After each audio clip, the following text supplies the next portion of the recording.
Hi friends, welcome back to my channel Lakshmi spicy tasty food. ఈ recipe టమాటా rice తక్కువ టైంలో అయిపోతుంది. చాలా టేస్టీగా ఉంటుంది. ఈజీగా తయారు చేసేసుకోవచ్చు. దీన్ని ఎలా తయారు చేయాలో చూద్దాం.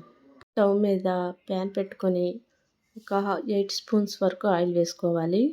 ఆయిల్ కాగిన తర్వాత 3 యాలకులు వేసుకోవాలి. 8 లవంగాలు, చిన్న జాజి పువ్వు, బిర్యానీ ఆకు 2, అరటి మొక్కలు కూడా 2 వేసుకోవాలండి. దీనిలో చూపించలేదు. మీడియం సైజు ఉల్లిపాయ సన్నగా తరిగి వేసుకోవాలి. 8 పచ్చిమిరపకాయలు సన్నగా చీర్చుకుని వేసుకోవాలి. ఒకసారి మొత్తం అటు ఇటు కలుపుకోవాలి. ఇది ఒక 5 నిమిషాలు వేగిన తర్వాత 3 టమాటాలు సన్నగా కట్ చేసుకుని వేసుకోవాలి. ఇది హై ఫ్లేమ్లో బాగా మగ్గే వరకు ఉడికించుకోవాలి.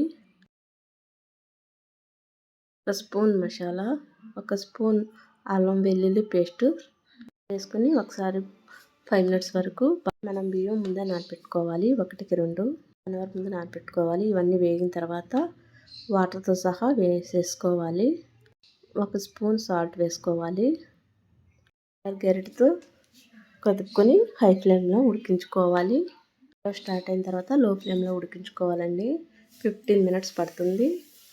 ఇదిగోండి రెడీ అయిపోయింది. ఇలా వస్తుంది. మామూలు రైస్తోనే, నా మసూరి రైస్ అండి. చేసుకుంటే టేస్టీగా రుచిగా వస్తుంది. అయిపోయిందండి టమాటా రైస్. ఈ వీడియో కనుక నచ్చినట్లయితే లైక్ చేయండి, షేర్ చేయండి, కామెంట్ చేయండి.